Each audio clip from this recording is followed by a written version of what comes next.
Carmichael, and I make these videos because chances are you are the most ambitious person in your circle, but you know you're capable of more, and you get that push by surrounding yourself with the best. So today, let's learn from one of the best, Marisa Peer, and my take on her top 50 rules for success. Enjoy. So the first thing that people who are incredibly successful do is they do what they hate. They are fully prepared to do what they hate to get to where they want to be. And people who fail, they will give up their dream before they do what they hate to do. And people who are very successful, they never, ever, ever wait for motivation. They do it because when you do it, you become motivated. A great writer won't go, well, I'll just wait till I'm really motivated to start writing this book. No, they get up at 4 a.m, they don't want to, and they start to write, and then of course they become motivated. So you wake up in the morning and you go, you're not going to go, yay, it's 5 a.m, I'm putting on my running shoes and going for a walk up Laurel Canyon. Of course you're not going to do that. You're going to wake up and go, God, I really hate working out. But Marisa said, successful people do what they hate to get to where they want to be. Because of course the wonderful thing is that when you do what you hate first enough times, it starts to become natural. Like, I've got to do my taxes, I'll do that first thing. I've got to confront someone, I'll do it first. And so I still, to this day, wake up and think, oh, I don't really want to do that, so I'm going to do it first, because what I do want is to belong to that group of very, very successful people. So I know what the membership is. And every time I don't want to do something, I think, I don't want to do it, but what I do want is to belong to that group, so I'm doing it first. And it's a great way of thinking, because it starts to move you around wanting to do it for all the right reasons. Many, many years ago, I met someone who wanted to be a rock star. That was his ambition. He actually particularly wanted to be a drummer. And he was a very young married man with 2 children to support.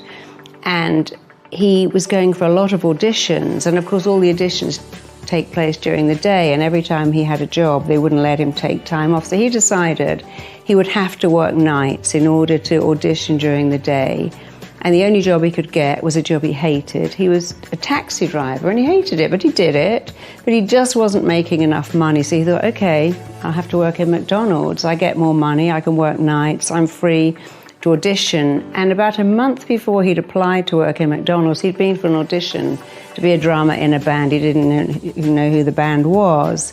And the day he was due to start working in McDonald's, which he absolutely hated even the thought of, he got a call to go, you know, that band you auditioned for is actually Simple Minds, and now you're the drummer in Simple Minds. So he never worked in McDonald's or drove a cab again for the rest of his life. But when he told people that story, they'd all go, oh, I would never work in McDonald's. Oh my God, I'd never degrade myself by driving a cab around London. And I'm like, don't you think you're missing the point?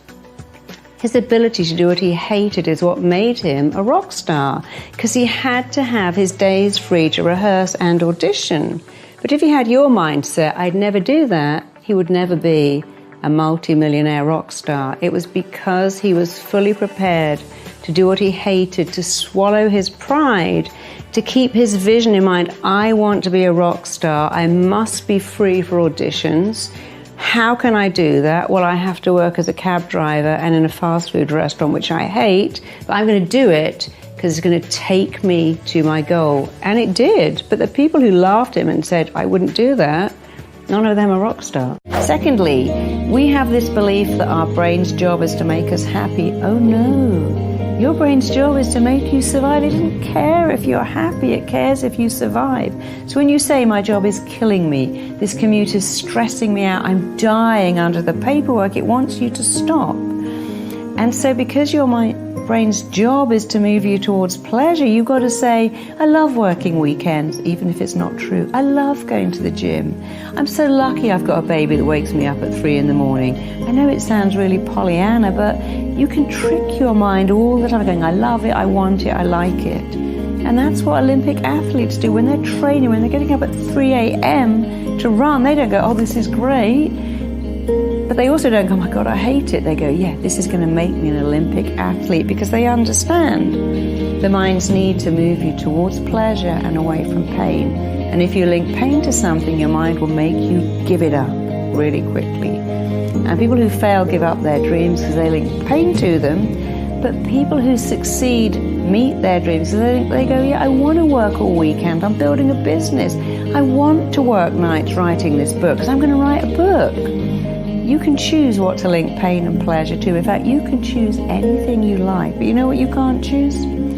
What happens when you say things like, I hate my job, I hate my boss, my in-laws are killing me, this kid is driving me crazy. Sure, you can choose to say that, but you can't choose what happens when you are very negative. Doesn't matter how talented you are, if you don't have self-belief, you're not going to get anywhere. If you have extraordinary self-belief, very little talent, you can get everywhere. But if you have both, if you have talent and belief, it will actually make you unstoppable. Now, I work with a lot of football teams and a lot of football players, and a lot of those footballers come out of school at 14. They know they're going to be famous players. They don't really pursue an education. A lot of them have an extraordinary negative self-belief because they're only good at sport, which is a great shame. And one of my players at the moment has now become a fantastic commentator, but I do a lot of work with him to put in him that belief, because he wasn't great at spelling and he wasn't great at school because he knew he was going to be a footballer.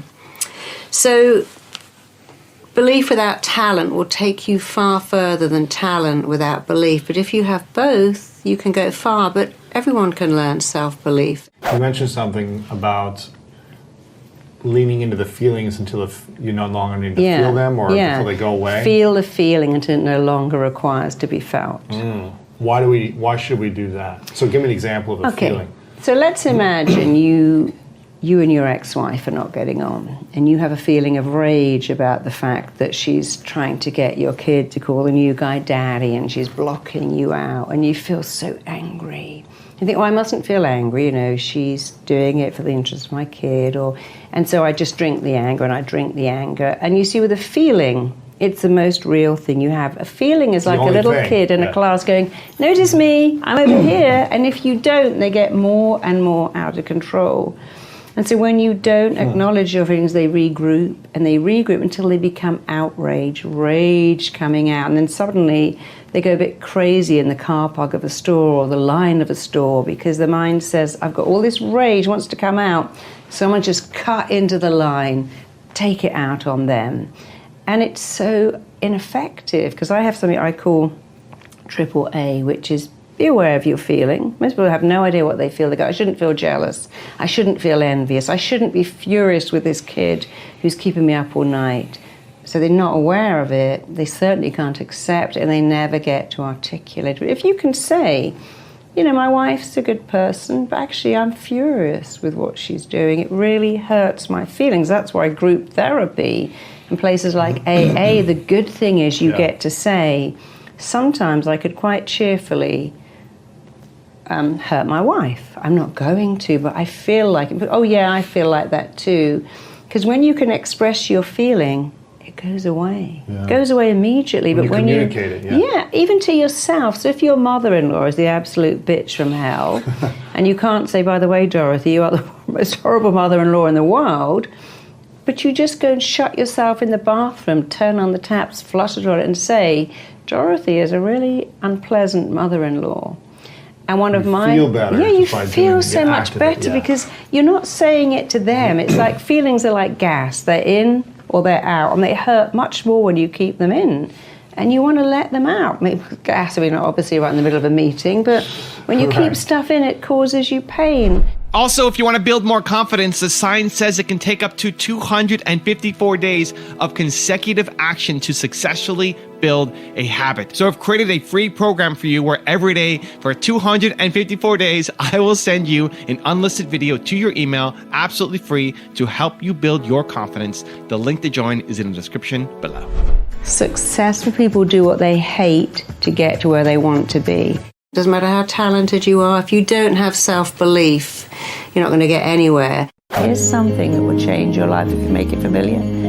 Praise yourself. Say, I did a great job. I did a good job. You know, in the days of startup where you're running your own business, it may take 2 years before you see a profit. The only person who's going to praise you at the end of every day is you. So say, I did a great job. I did a really good job today. I love what I'm doing. I'm good at it. make praise familiar. Everyone's good at something. You're not meant to be good at everything. It's no good being a jack of all trades and a master of none. So be really good at what you're good at and don't worry about what you're not good at, because we're not all supposed to be good at the same thing. Find your talent, find out what you love to do. What you're meant to do lies directly behind and is absolutely linked to what you love to do. When I was a kid, actually, I loved writing little stories and illustrating them. And it's funny that now I am a very successful writer, because I was always writing when I was a kid, but I never considered that as a career. But it kind of found me later. My daughter was always drawing and always, in fact, she went to college to be a criminologist and then gave that up and became an artist, because it's what she was meant to do. So find out what you love and be brilliant at it. You can't do that. You'll mess it up. You'll never get it right. You're just not good at that. I want you to change that voice to a cheerleader, a parent who dotes on you, a teacher who thinks you are the best thing in the world. And I want you to hear that voice saying, yay, you can do it. You're amazing. This is your area of excellence. You're good at this. If you were a kid running a race at school, you'd want your parent to be there going, come on, you're brilliant, you're amazing. If you were doing an assignment at school, you want the teacher or your parent to go, you're very smart. You're really good at writing. This is your skill set. So I want you to become a loving parent to yourself, a praising teacher, a cheerleader that always goes, yes, you can do this. This is easy for you. This is a walk in the park. Or you have the skills, the talent. You've read that book. You know the answers. You've studied. So that's how you stop being your own worst critic. Flip it over. And if you're saying, I always mess it up, start to go, I get it right. I always forget things. I've got a great memory. That's the most important one. The other thing very successful people do is that they just don't take no for an answer. They get rejected. Everyone gets rejected, but they come back. They do not take no for an answer. And I remember working with Luther Vandross on one of my shows, and fortunately he's died now. And he said, people call me an overnight success. Richard Gere said exactly the same thing. Did you know that overnight success? He said, it took me 12 years singing jingles for Kentucky Fried Chicken before I got a record deal. There is no overnight success. They get rejected, but they come back over and over and over again. Self-esteem means how much you like yourself. But when you like yourself, you also like other people too. You can't like yourself and not like other people. So a lot of violence and aggression would end if we could just learn how to like ourselves and other people rather than feel dissatisfied with ourselves, which means, of course, you're dissatisfied with someone else. Because if you don't like yourself and you feel dissatisfied, you want everyone around you to be like that too, and then you feel a bit better because you're in the same company. If you don't feel very good and everyone around you is happy, then what people do is they tend to try and diminish everyone else or elevate themselves. But you can't elevate yourself if you don't like yourself. So a lot of the issues we have in schools, the violence, the truanting, the not achieving, could be cut in half if you just taught children to really like themselves and to have self-esteem. When you focus on the worst possible outcome, you actually feel as if you are in that worst possible outcome. The only way to overcome a fear is, instead of focusing on the worst possible outcome, to focus on the best possible outcome. I'm driving. It's foggy, it's dark, it's icy, I might skid off the road and kill myself. Or I'm driving very carefully, I'm driving very slowly, I'm driving very cautiously because I'm going to be safe and I'm going to get home. See, that's the difference. You just have to give yourself different beliefs. The thing with fear always is you have two choices. Rationalize why you feel so terrible, or talk yourself out of it. And I was on the beach with my daughter and there was a big dog, and it was quite a scary dog, and she didn't like this dog. And I said to her, darling, when you don't like a dog, you get very scared, and the dog doesn't like it either, and he gets scared. So when you see a scary dog, turn your back to it. Don't look at it, because when you look at it, you're challenging it. And that's hard to do, to turn your back on a dog. But if you turn your back, it's not a challenge. And she understood that, and I was always teaching her, when you have a fear, you have a choice. Oh my God, that dog's going to bite me, attack me, hurt me, or I'm going to talk myself out. I'm going to turn away, I'm going to breathe, I'm going to be really calm, and that dog's just going to go on its way. And it's the same with everything in life to do with fear. Rationalize why you feel so fearful, or talk yourself out of it. I'll be fine, this is okay, everything's going to work out perfectly, I'm okay. All of these fears hold you back, and they don't have to, because every fear you go through teaches you something. You see, if you go to a fun fair and go to those loop-the-loop rides, you can scream in terror or you can scream in excitement. And the fact that people put themselves through those rides means that at some level we quite like fear. It challenges us to do more. It challenges us to grow more. So don't fear fear. Remember, the only fear to fear is fear itself. I don't do no. I refuse to take no for an answer. So if I'm told no, you know, when I was told you can't have a baby or you'll never be able to do that, I don't let that in, which I find very useful. I do let in criticism, but only if it's useful. And so I'd say that's probably my best attitude. I just won't take no for an answer. And I was studying once celebrities, because I work with a lot of them. And I mean, I don't put myself in that category, but what I found out was that celebrities don't take no for an answer. They're very interesting. They simply refuse to do no. And if you say to them, okay, we're having a party, everyone's coming wearing white, they'll turn up in green, because they want to be a little bit different, but they don't see it as a handicap, they see it as an asset. And it's a great thing to not take no for an answer. You know, we used to live in walled cities, and our strength came from numbers. We were in a group, and with numbers we survived. Now you can live in an apartment, you can have cats and dogs, you can have your grocery delivery, you can never see anyone, and you could live till you're 110. But we still feel this feeling, I'll die if you reject me. No, you won't. You'll get stronger. But you know, for women especially, if you went back 500 years ago, you're a hunter-gatherer, and your guy died out spearing a wildebeest, you would die. Who's going to raise your children? Who's going to feed you? So in our evolutionary psychology, we have this fear, I'll die if you don't like me. And we try to get over it by buying stuff and going to the gym and having our hair done or getting a nicer car, or trying to impress people. And what you should do is impress upon your mind, look, I know you think I'm going to die from rejection. I'm not. Actually, it's going to make me stronger. And if you can dialogue with yourself and go, okay, I've just been dumped. I feel a bit sad. It's not going to kill me. That was a starter relationship. The next one is going to be way better. Then it does make you stronger. The third thing you must do to really feel great about yourself all the time and to radiate confidence, that real inner confidence, is to learn not to let in destructive criticism. Now, you can't stop people criticizing, but you cannot let it in. Years and years and years ago, when I was getting engaged to my boyfriend, my boss actually said to me, when I said, I need some time before getting married, she went, oh my God, your boyfriend's so good looking. How on earth have you got him to marry you? I remember thinking, wow, that's a bit hardcore. And I could have said something like, I have to handcuff him to the bed, he's so good looking. But you see, that's letting it in and having to come back. I could have said, how dare you say that to me? So I just said to her, oh, it's called love, we love each other. And I didn't let it in because I thought, wow, she must be a really unhappy person to do that. But much, much later, it's obviously a different boyfriend, someone said to me, God, your boyfriend is so unattractive. You could do so much better. Why are you with him? And I went, that's what an amazing guy he is. Because I've never even seen that. I just think he's incredible. And my daughter said to me, Mummy, he's really ugly. And I said, yeah, I know.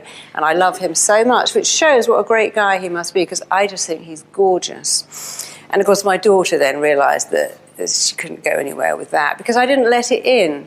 And so if you can learn not to let in destructive criticism, that too will change your life. Here's some things I want you to start doing today, right now, that will build your self-esteem super fast. The number one thing is to praise yourself. There is nothing that will build your self-esteem like praise, but your praise. If you have a shop assistant who says, oh, you look really great in the outfit, yeah, it suits you, you must buy it. They have an agenda. If your boss says you're amazing at your job, but I need to give you work to do over the weekend, they have an agenda.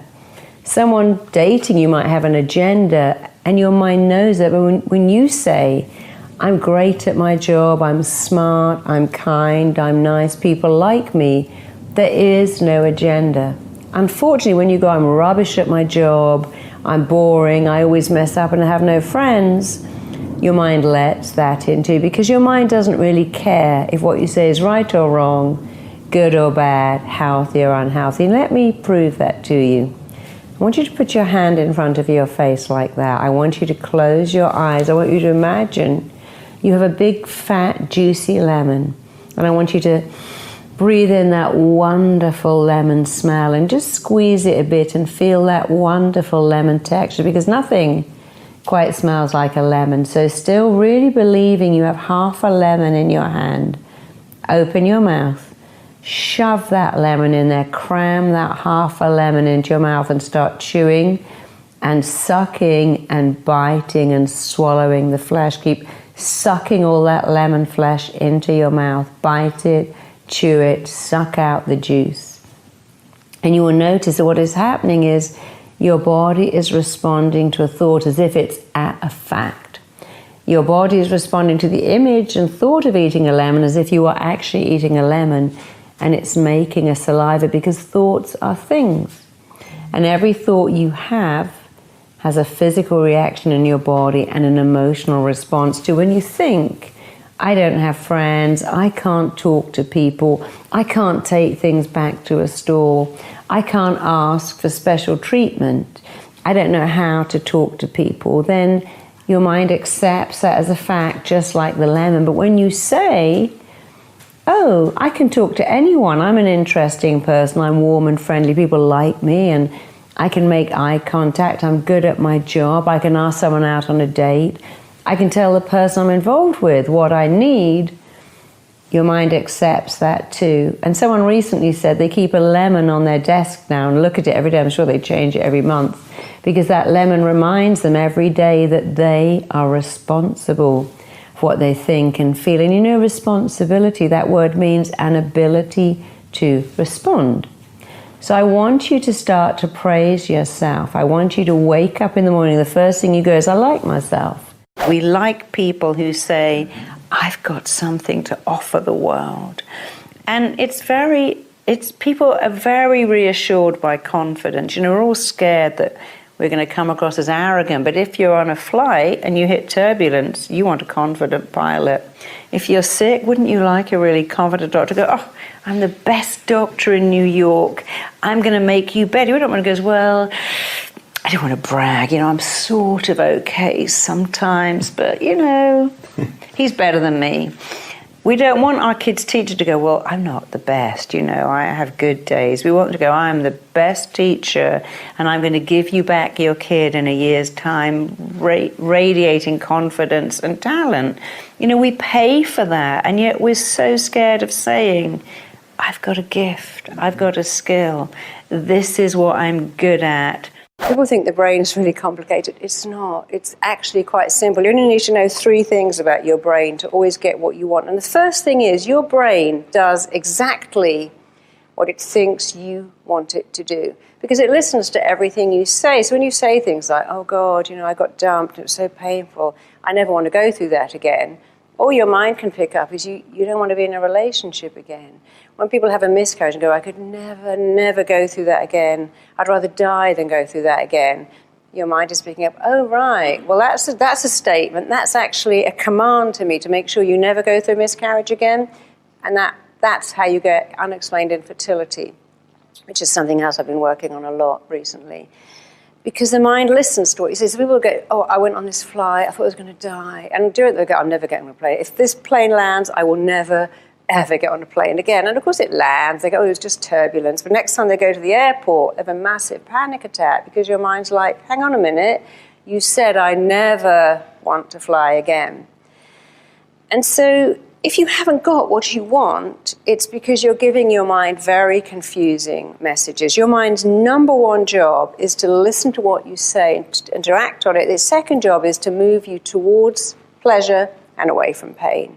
And it will always, always, always do more to avoid pain. So let's imagine you've gone for an interview, you've done a public speech thing like me, and you've stood up and you've gone, and you think, oh my God, I'm never doing this again. And you'd have a terrible presentation.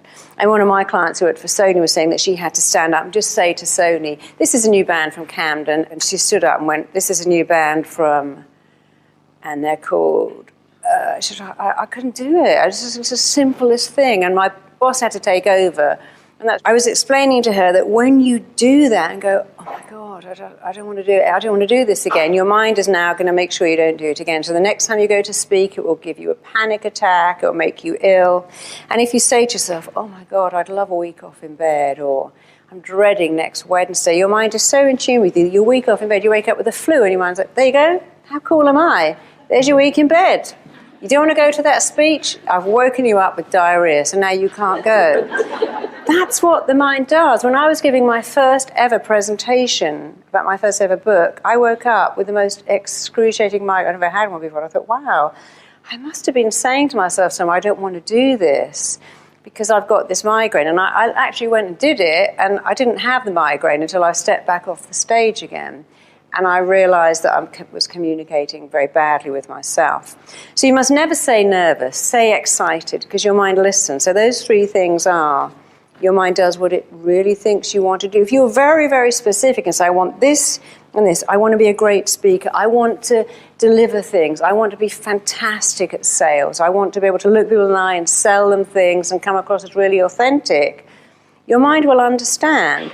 And if you make those pictures really good and pleasant, you'll move towards them. When there is a battle between logic and emotion, emotion always wins. How many of you have gone to a really high building, an enclosed building like the top story of a hotel or the CN Tower in Toronto, and looked down and thought, oh, wow, I feel really scared. My logic mind knows that I'm safe, that the glass is that thick, that I can't fall, but the emotion that's making my stomach lurch is winning. So when you have a battle between emotion and logic, emotion always wins. Here's something you all know. We can all ring our friend up and go, I'm a bit bored, a bit lonely. Can I hang out? Or I'm a bit bored, let's go to the movie. You would never ring someone you've just met and go, I'm bored and lonely. Will you come and hang out with me? Let's go to the movie. Because the emotion that you might be rejected will overrule the logic that says this person may be the person for me. So if you're having a battle between yourself, here's a great one. I know I shouldn't eat cake. That's the logic. But the emotion is, oh, the cake feels so good, and this creamy, sugary stuff reminds me of being a baby when all my needs were met by having creamy, sugary stuff. So in a battle between emotion and logic, logic will never win. Emotion will always win. And you can make that win for you by making it a better emotion. So here's how to do it. Here's an emotion. I'm scared to ask for a pay rise in case my boss laughs me out of the office. Make it a stronger emotion. If I go to my boss and show them what I've done, how valuable I am, that won't happen. Here's an emotion. I really want to ask that person on a date. I'm not good enough. Change the emotion. I'm wonderful. I'm amazing. What could I get from asking someone on a date that says yes so much? And if they say no, I'm only exactly where I was before, except I've been brave. I've done something courageous. I've taken action. Even if it doesn't work out, I've lost nothing, but I've gained courage. So when you're having a battle between logic and emotion, emotion always wins. Logic never wins. That's why you could stand on the windowsill of your apartment if it was on the ground floor, but you would never stand on the windowsill same size if it was 100 stories up, because the emotion that you may fall will defeat the logic that says, I can do this when it's a few feet off the ground. Why can't I do it up here? Because emotion overrules logic. You can make your life phenomenal, extraordinary, and wonderful by always using emotion to defeat emotion. Every baby on the world is born loaded with self-esteem. No baby when they're being pushed down the street in their stroller, goes, oh, don't look at me, I'm having a bad hair day, or I've just been sick on my little romper suit, or I've got really fat legs. Babies' first experience on the planet is being looked at. When you're born, the doctor, the nurse, the midwife look at you. Family come to visit you. You get your picture taken, people show you off, and babies don't avert their eyes when you take their picture. When I used to push my little girl down the street, people would look in her pram and go, oh my God, she's so gorgeous. She never looked away. She kicked her little legs. She gave a big gummy smile because she knew that she was gorgeous too. And if you ever doubt that children like attention, go to a park, go to a swimming pool, and you hear every child going, Mummy, Mummy, look at me on the swing. Daddy, watch me on the slide. Mummy, Mummy, watch me jump in the water, watch me swim, watch me jump. Because children have this belief that I'm worthy of attention, and I like it, and I can ask for it, and I'll get it. And then you have to ask, well, where does that go? Well, it goes very fast. You know, if I said to my little girl at 2, sing me, Mummy, a song, she would sing. If I said to her at 14, sing me a song, she'd roll her eyes and go, oh my God, you're so embarrassing, and walk out of the room. Because at a very early age, we acquire a fear of being judged. It's what is called performance anxiety. What if I sing and someone laughs at me? What if I read in class and I get it wrong? What if I stand up to speak and I don't know what to say? And performance anxiety can be so intense that it makes us stop performing. But people who perform really well like themselves. They go, well, I'll see what happens, and I'll sing, I'll dance, I'll act. I mean, some people can't even dance at a party in case everyone's looking at them and judging them badly. Some of my clients won't even go to yoga in case they can't hold the poses like everyone else. And believe me, we're all so busy worrying about ourselves. We don't have time to look at you and comment on your yoga position or how you're dancing at a party. And we kind of like people who don't care, who just let go and have a good time. So the thing you need to have phenomenal confidence really are 2 things. Stop judging yourself and be nice to yourself. The very successful people, if they have to fire someone, if they have to make a very uncomfortable phone call, they will do it first. And what's interesting is that they naturally do that. They would say things like, well, you know, I've got to end a partnership with my best friend, or I've got to fire someone I really care about.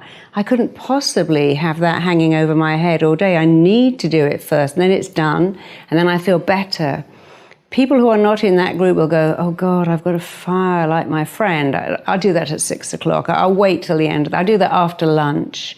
Or I've got to go and do a grueling workout. I'll do that at 5 o'clock. But of course, 5 o'clock comes and you have a phone call to make, or you've just had lunch, and then you don't get to do it. Even in school, I mean, one of my clients who was very successful said, yeah, when we had to, you know, read out an essay, I never understood the kids who went last. I put my hand up and went, I'll read the essay first because I want it done. So they do it naturally, but that doesn't matter, because of course the wonderful thing is that when you do what you hate first enough times, it starts to become natural. Like, I've got to do my taxes, I'll do that first thing. I've got to confront someone, I'll do it first. And so I still, to this day, wake up and think, oh, I don't really want to do that, so I'm going to do it first, because what I do want is to belong to that group of very, very successful people. So I know what the membership is. And every time I don't want to do something, I think, I don't want to do it, but what I do want is to belong to that group, so I'm doing it first. And it's a great way of thinking, because it starts to move you around wanting to do it for all the right reasons.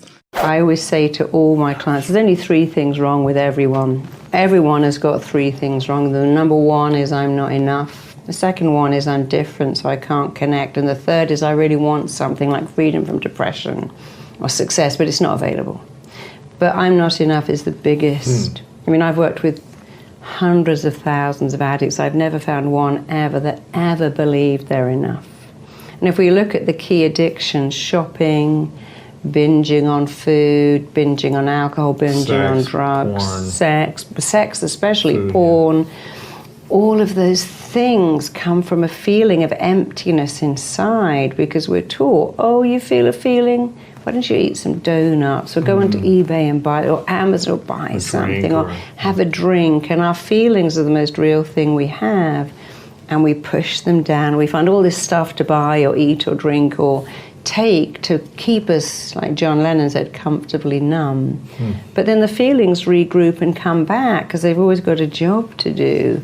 And I always say to my clients, look, you've got to feel the feeling until it no longer requires to be felt. You can't eat it or drink it or shop it away, but we're all taught that we can and should. So I'm not enough is the biggest problem I see. You have to understand a bit more of psychology, because humans are hardwired to recreate what they know. We like what's familiar, even if it's very bad. If I've never had money and I win the lottery, I'm going to get rid of it. Or if I've never had love and you love me, I'm going to reject you, because it's so unfamiliar. If I've had a dad who calls me an idiot and worthless, guess what kind of guy I like? That's it. Because when I meet them, I go, oh, I feel like I've known this guy my whole life. We just clicked. And they think, oh my God, it's because he's my dad. But I've been sleeping with him for 6 months. I don't know what to do with that now, because we are wired to like what is familiar and to resist what's unfamiliar. And that's what kept us alive. When we lived in walled cities, we didn't go, I'm a bit bored with this group. I think I'll go outside the walled city and find another tribe, because they might have killed you. So we have this wiring that says, run towards what's familiar and run away from what's unfamiliar. But the very good news is you can make anything familiar. And the most important thing to make familiar is praising yourself. If you could just do that, that in itself would change your entire life. How do you praise yourself?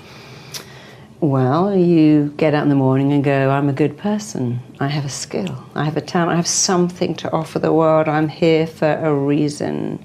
You look in the mirror and go, oh, there you are. You're a good person. You've got a good heart. You know, the most important way to answer that question is this. What did you always want your dad to tell you, even if you never had a dad? If you had a dad, a good dad, what would he have said? What would your mum have said? What would a nice teacher have said to you? And it would be something like this. I'm proud of you. You're a good son. I'm so glad I'm your dad. How lucky I got to have you. And a teacher would say, you're such a smart kid. What a joy it is to teach you because you're smart. And we all want to hear the same stuff. I love you. I'm proud of you. You're interesting. You're a great company. Nobody needs to hear I'm the best dentist in Beverly Hills, because that doesn't work. It's emotions. And many of my clients, their mother might be dead, but they're still trying to get her to approve of them. Dad's living in another country, but they're still working to make him like them. And, you know, the most important thing is you like you. So whatever you wanted to hear, say it to yourself, because your mind doesn't even know that it's coming. And also it doesn't care. Your mind doesn't care if what you tell it is right or wrong, or true or false, or even if it's good or bad, it lets it in like chapstick on your lips. Your lips don't go, is this organic, fair trade? Just lets it in. It needs a bit of nourishment. And we need some nourishment, and words are very nourishing. And there is actually nothing on the planet that will raise your self-esteem like praise. But self-praise is better, because if I said to you, oh, I just adore you, you're amazing. By the way, you know, can you do this and this and this? I've manipulated you. But if I say it to myself, my mind knows there's no manipulation, and the mind likes repetition. And when you say it every day, your mind kind of goes, oh yeah, here you go again with that praise. You say it every day, must be true, and now it sinks in. The problem is if you criticize yourself every day, it says the same thing. That sinks in as well. In my experience, people who try to be perfect are the unhappiest people in the world, and they're almost always the loneliest too. When you try to be perfect, you have entered a race that you can't win. You can't even complete it. There is no finishing line. The finishing line keeps moving. So when you're in a race to be thinner, happier, richer, more successful, you can't complete that race. You can't win it. And instead of thinking, oh, I'm reaching my goals, you feel intense dissatisfaction. Here's the truth. The way you feel about everything is down to the pictures you make in your head. and the words you say to yourself, and guess what is so great? You can change those pictures anytime. You can change those words. Every thought you think, every word you say becomes a blueprint that your mind, body, and psyche use everything at their disposal to make real. Thoughts are things. What you speak and think and say without realizing your mind is working so hard to make that your reality, even if it's super negative. You know, I see parents all the time who say things like, I'll be happy when my kid sleeps through the night. I'll be happy when my kid's out of diapers. I'll be happy when my kid is walking, feeding themselves, going to school. And they spend their whole child's life looking at the next bit to be happy, when you should be thinking, wow, I wish every stage took 3 times as long. You waste your amazing life wishing it away for the next bit. Because happiness is not a destination you arrive at, it's the journey you're on. It's an inside job. Do not farm out, I'll be happy when, because there is no terminal to get to called happiness. Happiness is the journey you're on now. Perfectionists come in all shapes and sizes, and they're often very good at hiding their inner drive to be perfect. There's one thing that drives them all, an inner belief that says, I'm not enough, I'm less than. If I'm less than, and I can come across as perfect, I'll be more than. You know, my neighbors always say to me, wow, you have so many famous clients. Are they damaged by fame? I'm like, no, actually no. Damaged people are attracted to fame. They have a belief I'm so damaged, but if I'm famous, rich, gorgeous, amazing, I'll be perfect. But you see what happens when damaged people try to be perfect? It actually damages them more. You don't need to be perfect. You don't need to be flawless. You don't need to be infallible. You just need to be enough. And when you let the fact in that you are enough, instead of trying so hard to be perfect, which you can never achieve, when you let in being enough, changes your life. So let it in that you're enough right now, because that's the truth about you. What is it about hypnotism that makes it work? Is it that people, the things that are f***ing them up are like buried deep in the subconscious? Like, why hypnotism? Why was that the radical breakthrough? Hypnosis is the actual grandfather of even psychotherapy. People think hypnotherapy is the poor relative and it's come along, and it's actually in front of everything. A lot of hypnotherapists don't understand what hypnotherapy really means. And what it means is you can shut down the critical part of your mind that goes, oh, I could never speak in public. Oh, I could never live without donuts. That bit shuts down. And while it shuts down, you can excite the imagination and tell people stuff they simply don't think they could do. So I'll give you an example. I was recently having a medical procedure, and the nurse said, oh my God, we all know you. And we have this kid and he can't go in the scanner. He's terrified. And I said, oh, I'll show you what to do. And in 5 minutes, he was loving being in that scanner. Because I taught him, listen, it's how you talk to yourself. If you go, I feel like I'm in a coffin here and I'm ill and now I'm in the scanner and it's reminding me that I could die. And why would you talk to yourself like that? What you say is, I love this. This is amazing. I've got half an hour to chill out. And so people don't understand that what makes hypnosis powerful is powerful words, but they got to be super powerful, really dynamic, incredibly relevant, and absolutely up to date. And if you combine that powerful language with shutting down the critical part that goes, you could never do that. Who's going to want you? You've got 4 kids and cellulite. If you shut that bit down and then add in exciting, you can have anything you want. But most people either don't understand about shutting the bit down, or they don't understand the language. So without diminishing other therapists, I see a lot of people who say things like, now you might just want to think about being calm. It's like, what? WTF? That's not exciting. Or they say things like, today you're going to find it easier not to eat cake. And I'm like, come on, we can do way better than that. Excite the imagination. Tell people you love saying no to cake. It thrills you to pick an apple. It elates you to see the scales going down and your six-pack emerging, because you are motivated and committed and compelled to say no to sugar. And if you understand the mind, it does what you tell it. That's its job. And if you tell it better stuff, you have an amazing life. And if you tell it mediocre stuff, you have a mediocre life. Whenever anyone does anything wrong, we go, what's wrong with you? We should say, what happened to you? What happened to you? And they'll go, well, you know, my mom always said she didn't want a boy, she wanted a girl, and I've been brought up. I'll give you an example. I had a city trader as a client who really had problems trading. And his boss said, you know, he's the best trader, but he's so nervous. And when I worked with him, he was saying that when he was a kid, his parents had 2 girls and then him. And he would smash his Tonka toys and they go, what's wrong with you?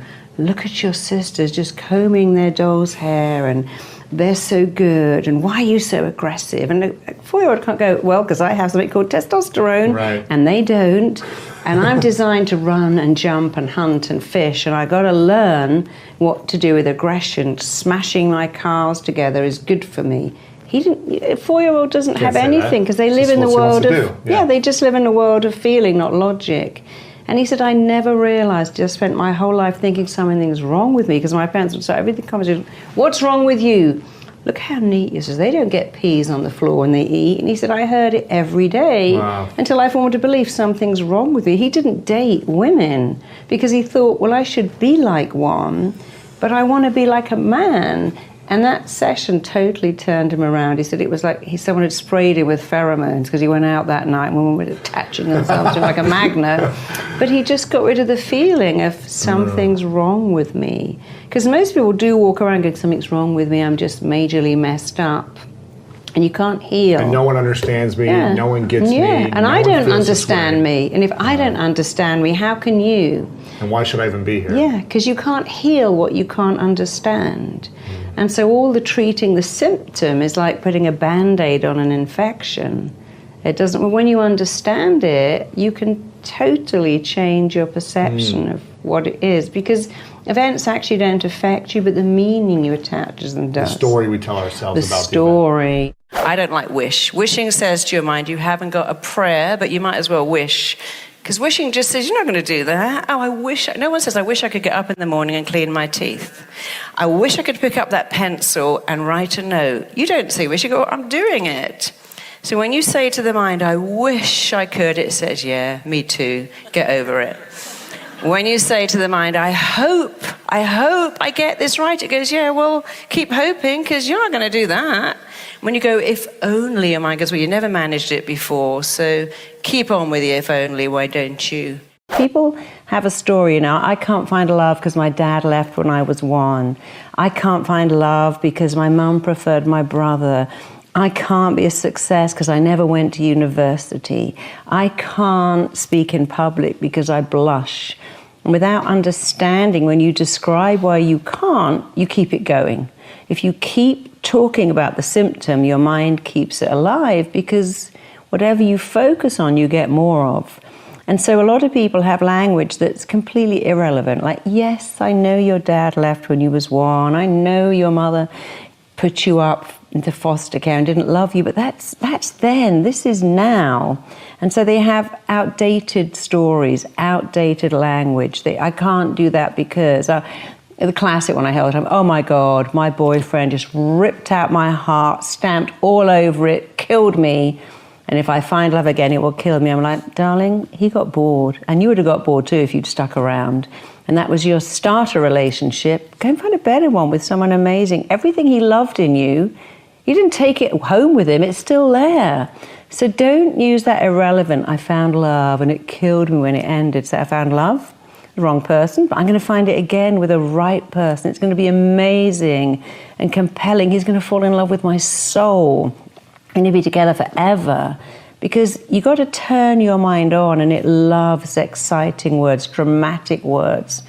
Really loves words that make a picture. So if I said to you, you can be the most phenomenal, powerful, awesome, incredible speaker.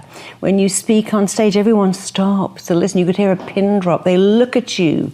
They hear what you're saying. They like you. The mind goes, oh, I like this. I know where I'm going here. But when you go, I'm not bad at speaking. Sometimes I'm quite good. Occasionally, I really get it right. The mind goes, what are you talking about? That's not dramatic enough for me.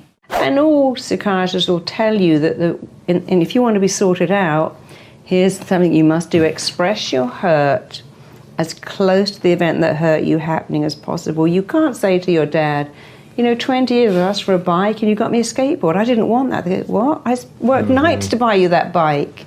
You can't get any resolution after 10 years or 20 years. Yeah. But when you can say to your friend, look, I love you, you're my friend, but it really hurt me when you didn't even turn up to my wedding and I still had to pay for all of that and you didn't call and it hurt me. I still love you, but you hurt my feelings. Then it's gone. But when you keep it in, it doesn't. When you say to the friend, you make me feel so angry, well, you make me feel angry. I didn't come to your wedding because your guest list, that was extortionate, asking for all this stuff. I mean, I'm not Bank of America, and I didn't want to buy that stuff. But you can't get resolution. Yeah. But when you say, I was hurt when, or I felt hurt by, and you can say it to a wall, you can say it to a force, you can say it to a mirror. You can write it down. It's not for the other person. It's good to say it because it's out then. And then it goes away. It's the most wonderful thing. It goes away. And then everything is so different. Yeah. And one of the rules of the mind, and it's the best rule, is that every thought you think and every word you say forms a blueprint, and your mind must work to make that blueprint real. So when you say, I can't remember anything, I'd lose the eyes in the back of my head if they weren't fixed in there, because I just can't remember anything. Your mind goes, that's a blueprint. Let me take you to it. And when you say, my memory is phenomenal, foolproof. In fact, I'm like human Google. When I read an exam, the minute I read the question, my mind has already gone to work, found the answer, and it stays in my head right through until I write it on the paper. Then I read the next question. The same thing happens as I read the question. Google says, here's the answer. I work with children all the time with exam stress, and they come in. I was a little boy last year who had, I think there were 17 children applied for every place in his school. And he flunked the mocks. And I'm like, darling, you're supposed to flunk the mocks. It's great to flunk the mocks. You know what mocks are, don't you? Oh, so in England, when you're taking an exam, you have a mock exam, maybe 6 weeks before you take the exam, just to see how you do. And then they say, well, you did terribly, you did really well. And because you did really well, you're going to pass that exam. And because you did terribly, you're going to fail. In fact, the ones who do well in the mocks get so complacent, they often don't do so well in the actual exam. And the ones who do badly think, wow, I need to up my game. I need to revise more and study more. So when he came in and said, my mummy was so upset because I got really bad marks in the mocks, I went, that's fantastic. What were you worse on? He said that the writing, what did you do? So I didn't read the instructions correctly and I didn't use the right words. I went, that's fantastic. And so I said, that's fantastic. So what did you need to do? And just by changing his language, I didn't use the right words, and explained to him that he could do it, and telling him that his mind was like Google. Then I was asking him some questions about Harry Potter. And I said, how do you know these answers? Have you studied Harry Potter? He went, no, I just really like it. I said, well, see how clever your mind is. So when you're working with a kid that says, I don't know, ask them about James Bond. Ask them about something that they like and go, how do you know this? They go, I don't know. How do you know? Wow, you're so smart. Because when they like something, they remember. And part of school is liking something. So with this little kid, he got into that school. I knew he'd get in because he came in like that and he left like that. He was like, I'm going to nail this. I know what to do. My mind is like Google. And I will say to all my clients, whether they're a 7-year-old taking an exam or someone taking a medical exam or the bar, I say, whatever you're reading, your focus narrows down. You say the word narrow down, and when you say narrow down, everything fades away. You're absorbed in that paper. You have phenomenal powers of concentration, comprehension, recall, retention, and assimilation. And I say words that help you do the next one. Comprehension, comprehension, retention, recall, assimilation. I say it over and over again because the mind believes what you tell it. There's certain rules of your mind that I like to operate from, and one is the mind learns by repetition. So nobody would go to the gym and go, I've done 500 sit-ups, I should have a six-pack now. You know you've got to go back and do them again and do them again. Once you get that six-pack, you can keep it with a little less repetition And so it is with how we dialogue with ourselves. You know, my passion is to get schools to teach children to dialogue with themselves better. So repetition is very important, but it's not quite enough. You know, if you were a chronic alcoholic and said, right, I'm going to say every day, I don't drink, I don't drink, I don't drink, that probably won't work. First of all, the mind doesn't know what don't is. When you say I don't drink, it's like saying, I'm not thinking about chocolate. You have to think about the word that's most descriptive in the sentence. It's like saying, don't think of an orange snowman. Now you've got to think of an orange snowman, even if you've never seen one in your life. So the combination of repetition, powerful words can be more than enough. I mean, somebody wrote to me and said, my kid was lying on the floor hysterical about her exams, and I played one of your audios, and she got up and she said, I'm going to ace this. And she went to school and she did ace it. And I could tell even by the set of her chin that she knew. But for many people, they need more. They need you to go back and unpick their story. Why do you do what you do? What happened to you? Why are you an alcoholic? In understanding why, for most people, that's their aha moment. They go, oh my God, I never knew it. That's why I do that. Oh, and then you add in, and now you know you never have to do it again. You always have a choice. Your mind talks to your body all the time. That's its job. And your job is to tell your mind what you want. I want perfect health. I don't do illness. I do wellness. Everything I do is perfect. You know, I was at a conference recently, someone ran up, oh my God, I'm so glad I listened to your audio, because you know I have 4 hours of sleep, and I tell my mind I'm having 8, and I thought, God, I should do that. I'm teaching people this. I forgot I can do that too. Tell my mind I've had 8 hours sleep. Tell my mind I feel amazing. Tell my mind when I'm working out, my body loves this. My muscles love this. I can do a bit more. Rather than go, oh, it all aches, and I hate doing this, and I could be at home watching TV. So just to be very clear, your mind's job is to do what you tell it, and your job, should you choose to accept, is to tell it great things, amazing things.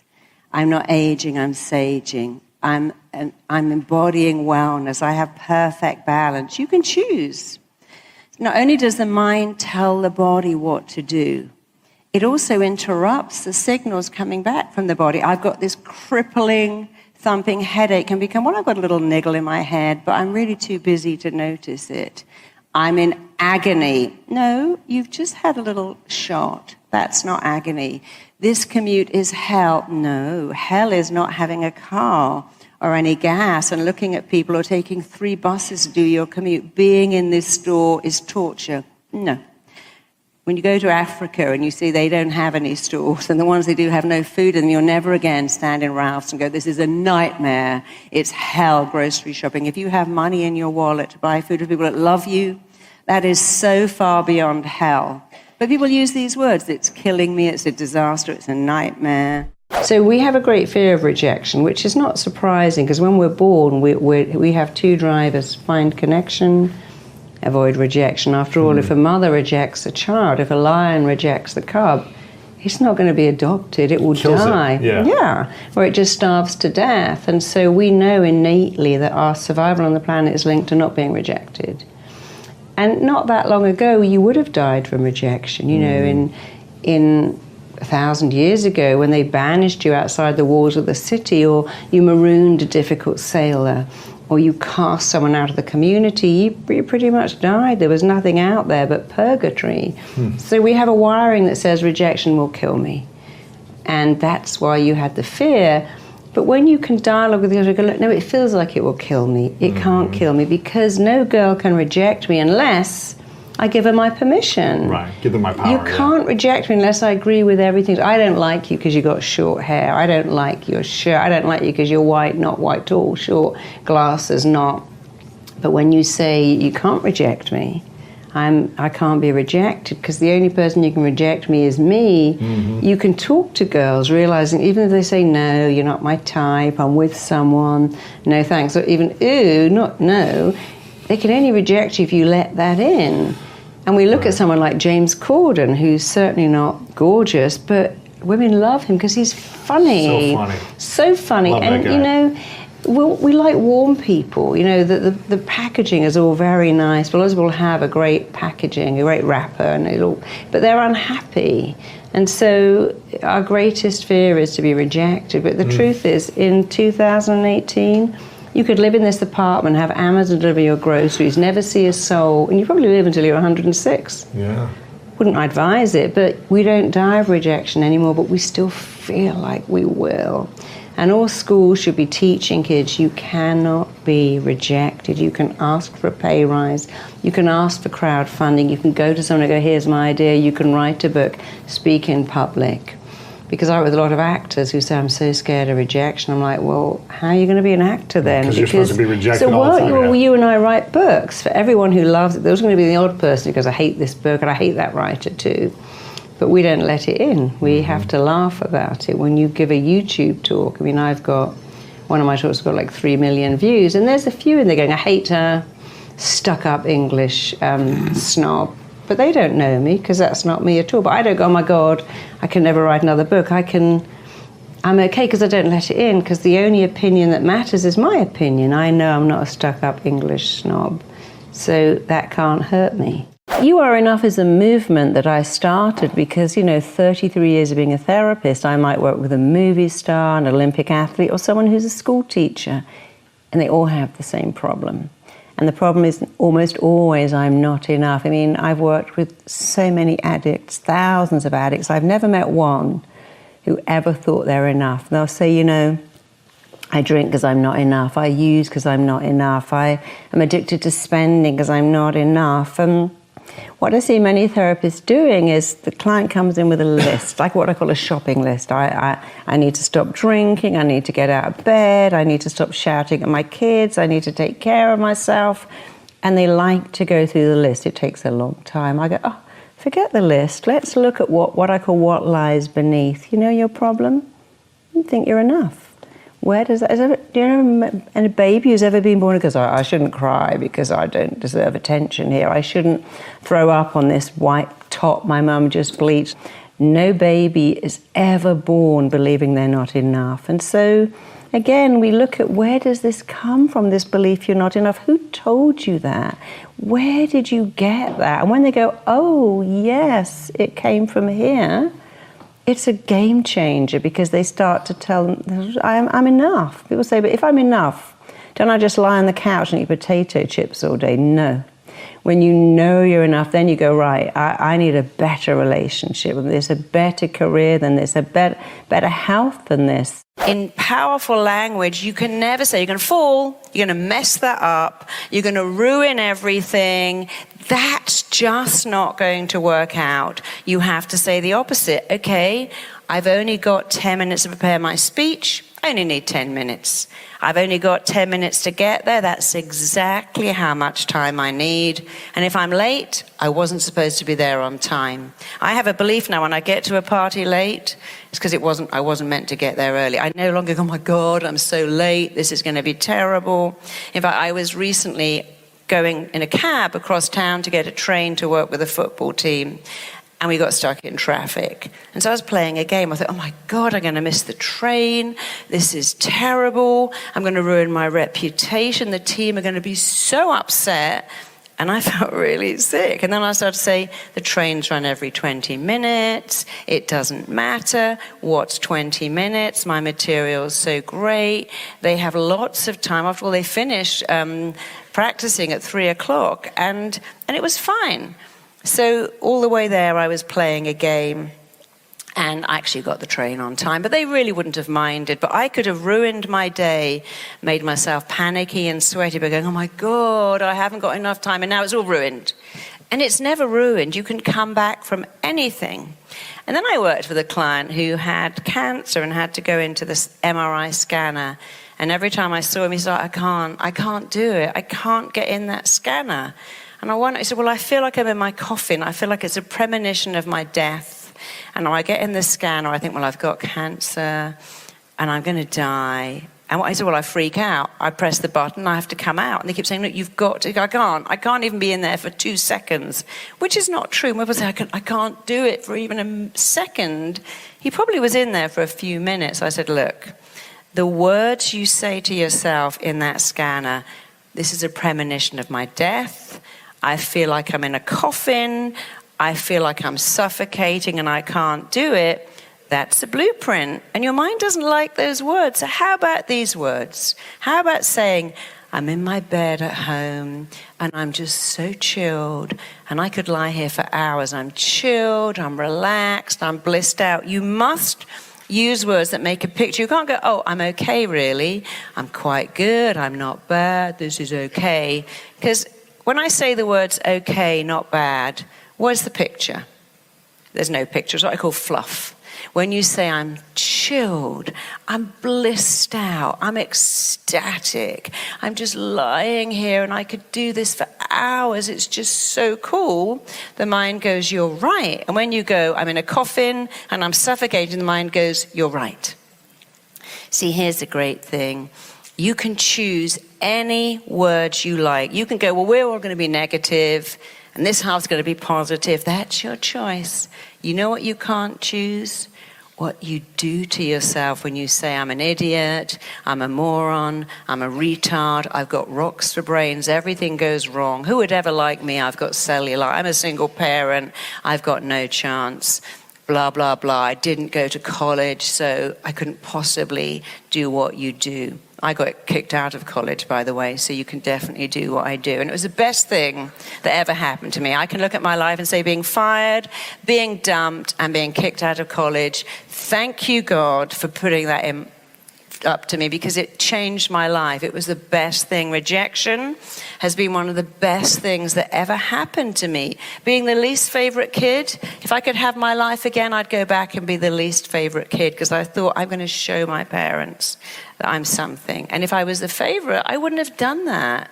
I would have had a totally different life. If praise is unfamiliar but criticism is familiar, and you say to someone like Robin Williams, oh my God, that last show was funny, he goes, didn't you notice?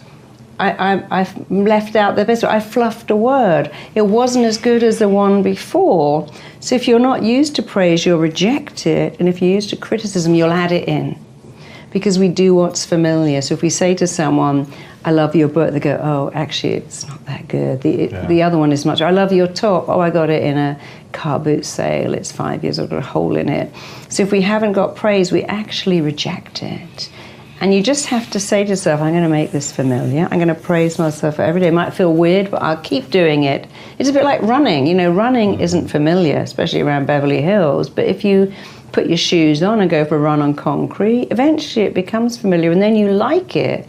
I mean, sticking a lens in your eye, that's the weirdest thing. Very unfamiliar. The first few times, like, oh my God, I'm carrying in my eye like that. And then after a while, you can do it almost without thinking, because you get used to it. You can make anything familiar or unfamiliar. Your beliefs affect your biology. Your beliefs certainly affect your biochemistry. I've had women of 58 say, could you make me pregnant? I go, I know.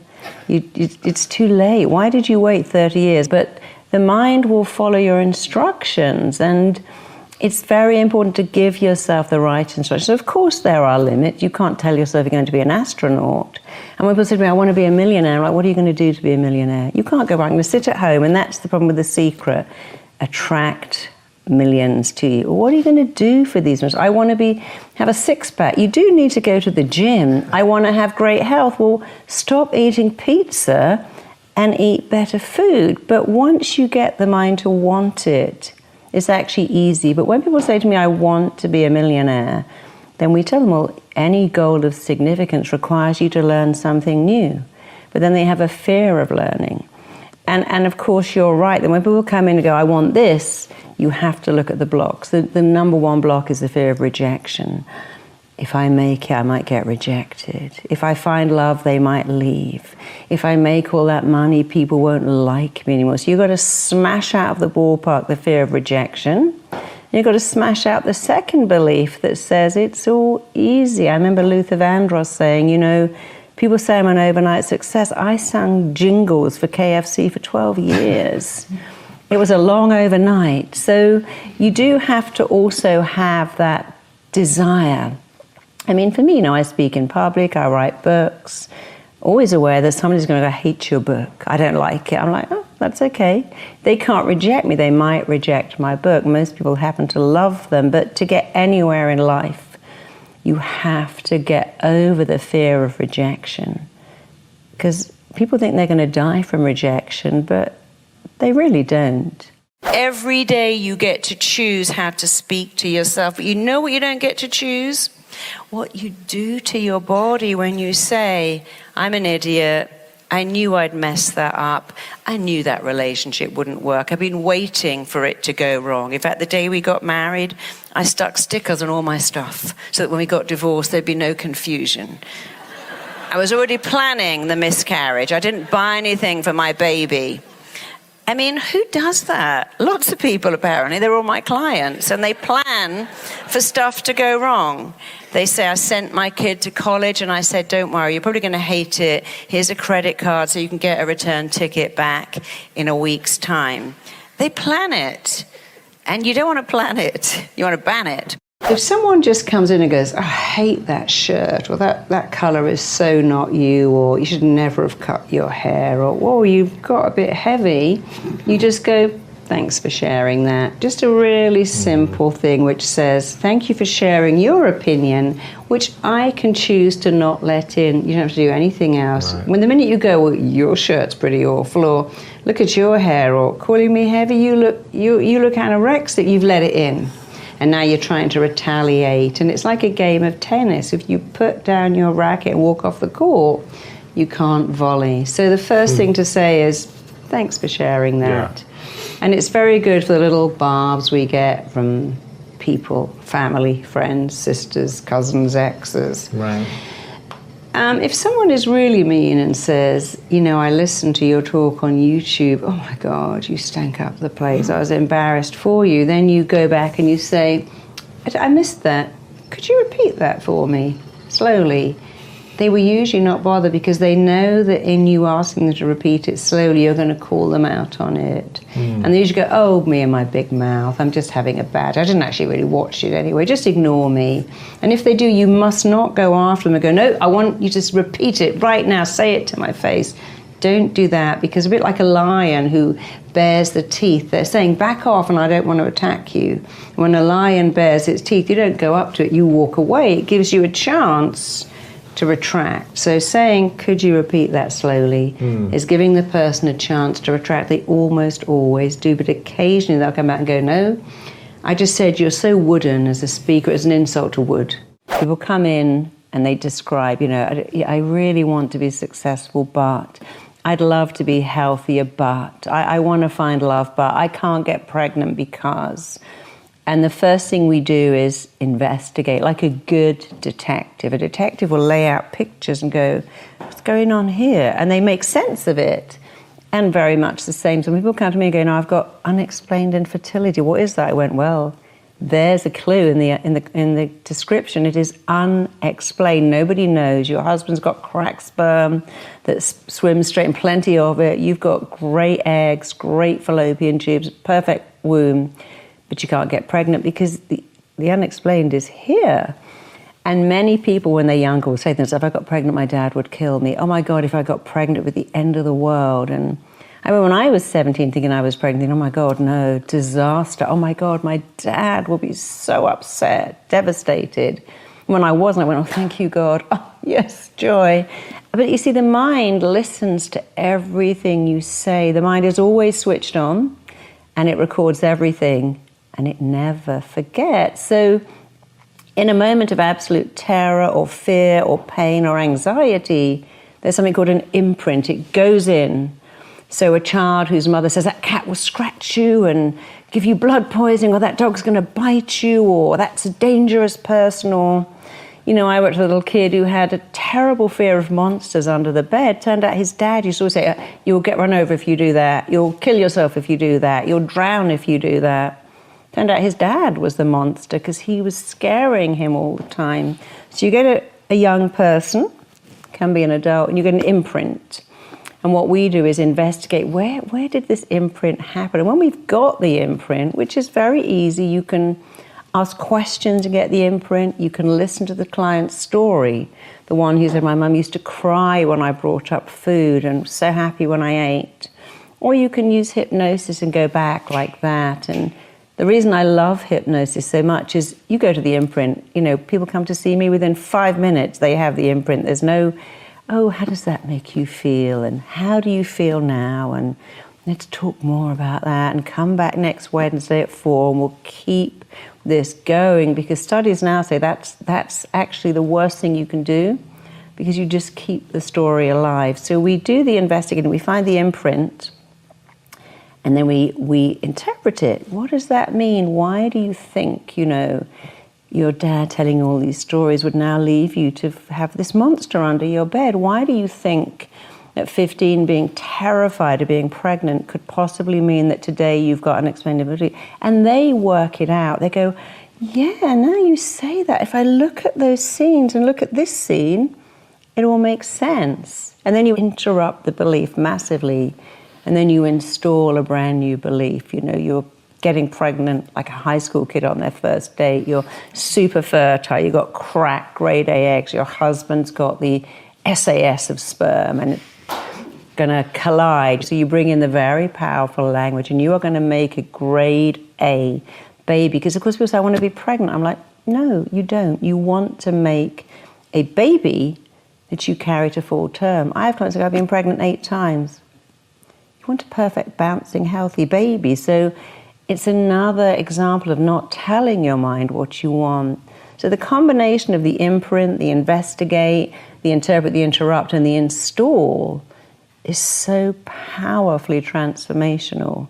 We tell ourselves the story, we play the only part we've ever known, and then that part becomes our own, and we don't know how to separate it. And so people come in with their story and they go, well, you know, I was a newborn baby and my mum told me that I was only like 2 pounds. I nearly died. They had to drop milk in me with a dropper. And I remember my mum telling me she used to cry every time I got weighed, or if she fed me when I threw up, they would get so upset because I could die. Like, okay, and now you're 600 pounds because you keep telling yourself that story. And people tell themselves the story until it validates why, you know, my dad didn't love me. He left before I was born. He never came to see me. But he had another kid that he treated like Jesus, bought him everything, Game Boys, clothes. So if my dad didn't love me, I'm not lovable. And you have to go, but that was then. Your dad was an idiot. That has nothing to do with whether you can find love or not.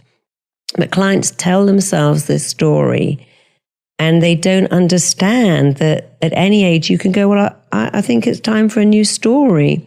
And so my job is to, first of all, find out where, you know, they come in and go, I don't know why I do this. Mm-hmm. I guess I'm just messed up. I don't know why I can't speak. I've always been that way. I go, nope. No baby looks away when you look at them in the hospital. No baby goes, don't look at me. I'm having a bad hair day. We're all born with so much confidence. You have 4 children. They never go, no, I can't get a banana in my mouth. I can't get to grips with this walking, reaching. They're wired to go for something. But a lot of damage is done very early, and I see that all the time. Really silly things like people come in and go, you know, I can't ask for money. And then our TT has what I call interruptions, where after they've gone back, they have to then say, but that's not me because, and that can't be me because, and that won't be me ever again. And what that does is it starts to change the neurons. It's actually called neuroplasticity. It starts to change the way the brain is wired. They stop thinking the way they thought as a child and put into place different beliefs, and then they're forever changed. And it's amazing to see it in action. So here's my advice to you. Expect amazing things then. If what is expected tends to be realized, expect the best. Expect love and success and an amazing life, because you know what? It will probably be realized really fast if you expect it. You can only love another person to the degree that you love yourself, and another person can only love you to the degree that they love themselves. And so if you go through life feeling you're unlovable, that will always affect the quality of the relationships you have. And if you date or marry or live with someone who thinks they are unlovable, it's very hard to have a really healthy, great relationship if the person you are with feels unlovable, or if you at some deep level think that you are unlovable. And more problems occur from people attracting the wrong relationship, staying in the wrong relationship because they feel unlovable. I see people in my office time and time and time again who are with the wrong person, and they're too scared to leave in case they won't find someone else. They say, well, we've been together for so long, what's the point? But everything changes when you know that you are lovable. And you see, lovability is essential to being happy. And I have many people who go, well, you know, I've never felt love. Being loved is just a foreign country to me. I don't know what love is. I've gone through my whole life never having had love. And Marilyn Monroe, bless her heart, somebody said to her once, Marilyn, what is this thing about you wearing those really tight dresses and dancing in front of all of those soldiers with everything hanging out? She said, and I'm going to quote her word for word, I need the whole world to love me. I must belong to everyone because I've never belonged to anyone or anything in my entire life, and I probably never will. And there was a girl who was beautiful, stunning, engaging. Everybody loved Marilyn except Marilyn. But you see, if you can't love yourself, nothing really matters.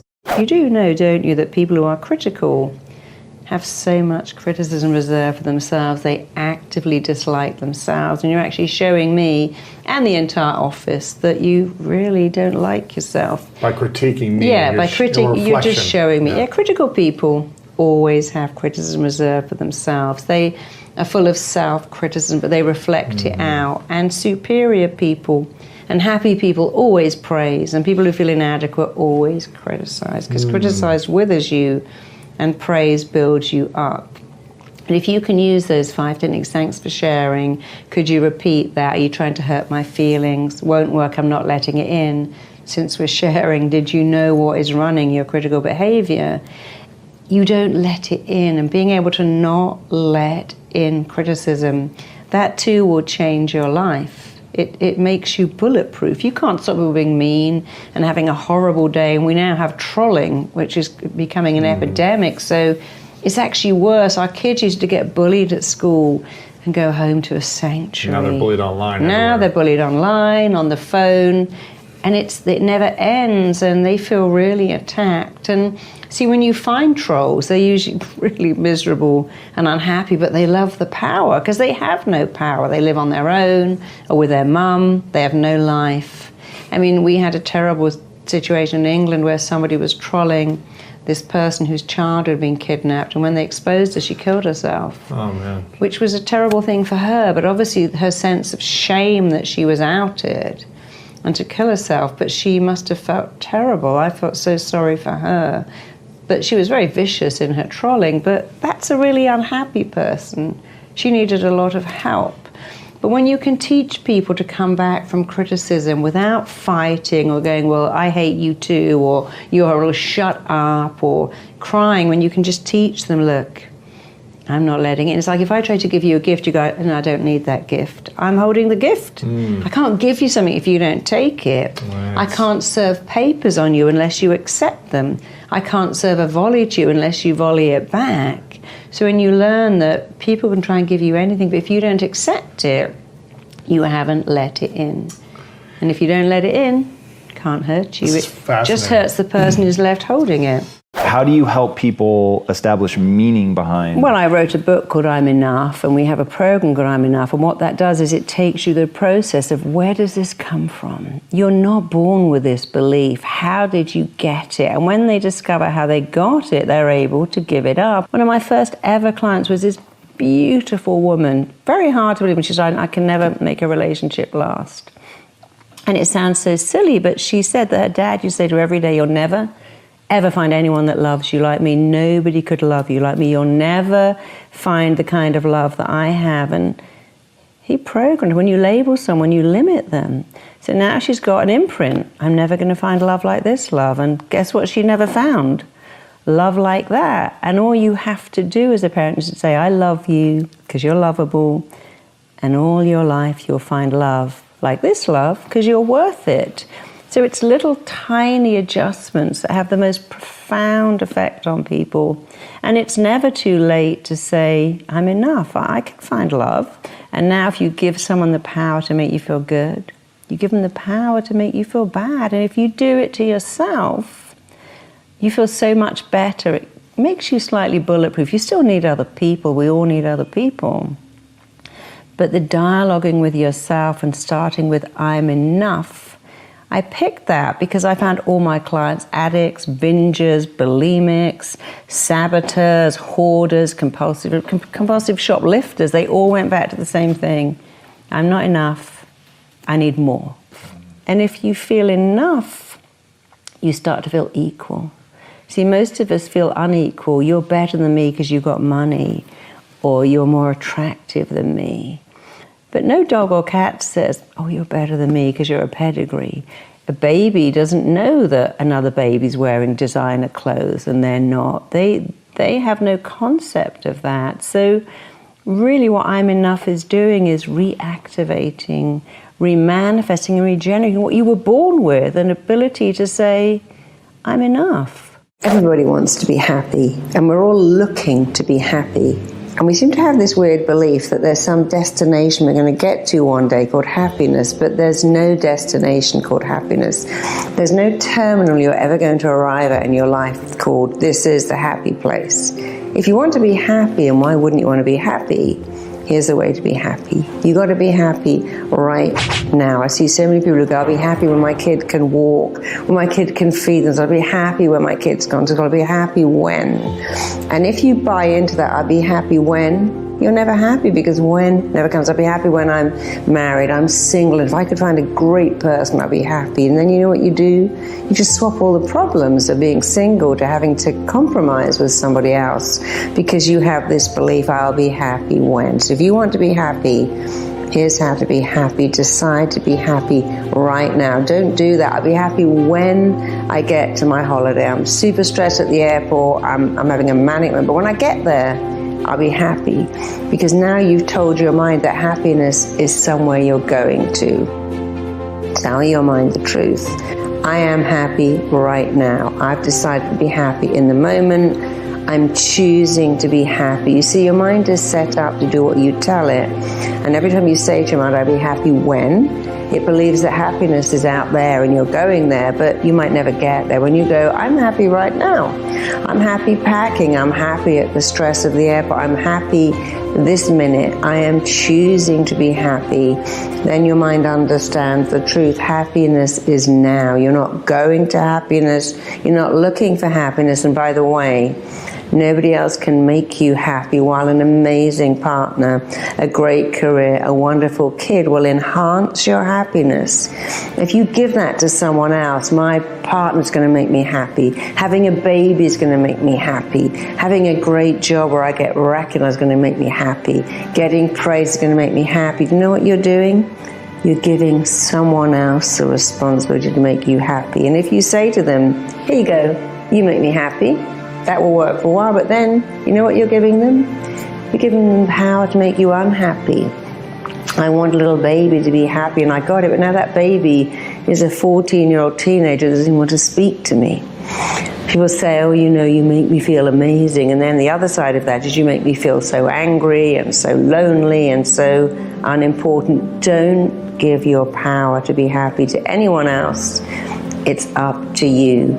And don't wait to be happy. Choose to be happy right now, in the moment. I mean, look at little children. The rain makes them happy. A puddle makes them happy. Everything makes them happy because they live in the moment. Happiness is an inside job. Go inside you.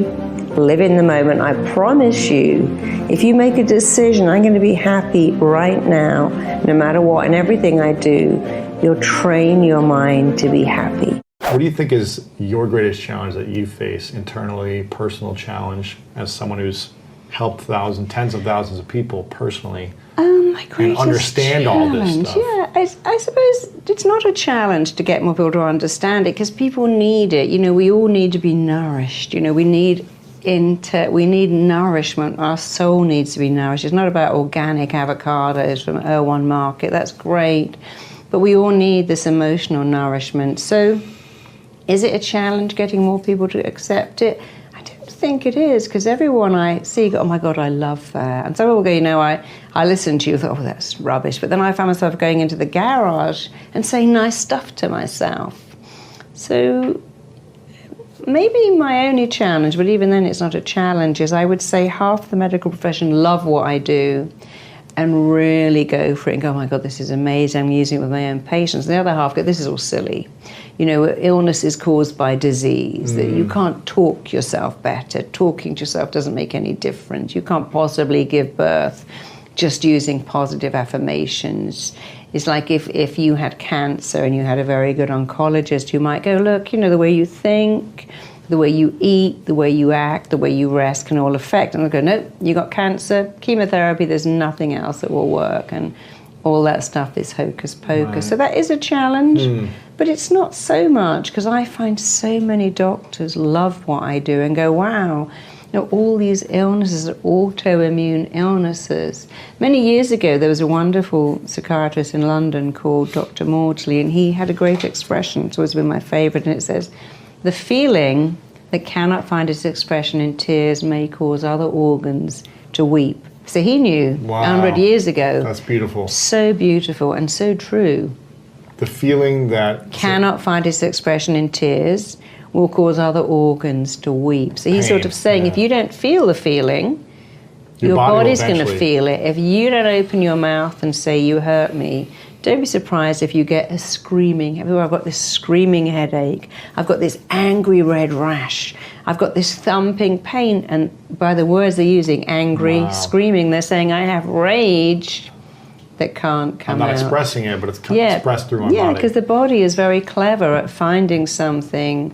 I worked with someone who couldn't walk, and all she was, I can't stand that. I can't stand my ex, I can't stand my life, I can't stand my kids, and you can't stand up. Isn't that interesting? Oh, wow. She had sort of phantom leg pains because she couldn't stand anything. Believe me, it's also, well, what makes me sick is my sister-in-law. Oh, I'm so sick of her. She just makes me sick. I vomit in my mouth every time I hear her voice, and then they wonder why they're bulimic. Right. Because our words really affect our reality, partly because, and it's such an easy thing to say, every word you say is a blueprint that your mind, body, and psyche are working to make your reality. So we make our thoughts, and our thoughts make us, then we go out into the world and we justify our thoughts every day. But our words are a blueprint, and when you know that, you think, well, I better pay attention to that blueprint. I better not say this kid is killing me. My job is making me want to die. I'm so stressed out by what? The queue in Hughes Market. Well, go to Zimbabwe where there is no Hughes Market, and there is no queue, and there's no money to buy food anyway. Then you can say you're stressed, because your problem, the queue in Erewhon and the bill, is someone else's fantasy dream come true. This freeway is killing you. You have a car. You have a look at people on 4 buses. I used to take my daughter to school, and I remember one day thinking that, oh my God, this commute is hell. And I saw someone at a bus and thought, how lucky I'm in my car. I've got the heating. I've got a cup of tea. I've got an hour to listen to something. I can talk to my kid. I keep saying I want an hour to myself. Well, here it is. And I learned to stop doing that. But when you say, how are you? Oh, nightmare. It is torture. What? The traffic. Yeah, the traffic, the queue. People keep ringing me. The phone ringing. It's torture. Well, maybe if it didn't ring, that might be worse. Some of my clients who are models will say my life is hell because people look at me. It's like, really? Well, one day they won't, and then you might miss it. Yeah, but I get on a plane and guys hit on me. It's a nightmare. Well, put on a baseball hat and glasses, read a book. Then they'll leave you alone. But that's not a nightmare. It's just mildly inconvenient. It's not hell. Right. It's not killing you. But we use these incredible words. This is torture. This is killing me. This is a disaster. What is? Well, I went to the bathroom and I forgot to pause my movie. Well, that's not a disaster. But when you use those words, because your mind can't differentiate, just to feel like it really is a disaster. Well, most people that come to me don't go, hey, I've come to see, but I don't want to give up my problem. I mean, they do with food. They go, I want to be super healthy. Okay, you're going to stop eating donuts. I don't want to do that. Have you got anything else? I'm like, There's no. a difference between I No. don't want to do one thing and I want to do it, but I'm not sure I have the energy to see But it you through. see, the belief is what you're saying is it's work, so much work. It's no work. So what I would suggest for someone like you is just monitor how you speak. Oh, I forgot that. I got a terrible memory. I got that. I didn't miss that. I got a terrible memory. And start to say, I have a phenomenal memory. I have an outstanding memory. I have a reliable, foolproof memory. So I saw it with my daughter when she was little. She'd leave the house and come back because she had so much to remember, her school bag and her swimming stuff and her lunch. And I'd always say, what have you remembered? She goes, I remembered my lunch. I remembered my swimming. I go, that's so great that you remember. And very quickly she went from, oh, forgotten, I've got to go home, my mum's going to be really cross, to, no, my memory's great. At the gate it told me, school lunch, school coat. And of course, if you go to any kid's classroom, you'll see coats and bags. They forget everything. And we never go, well, it's the memory, you see.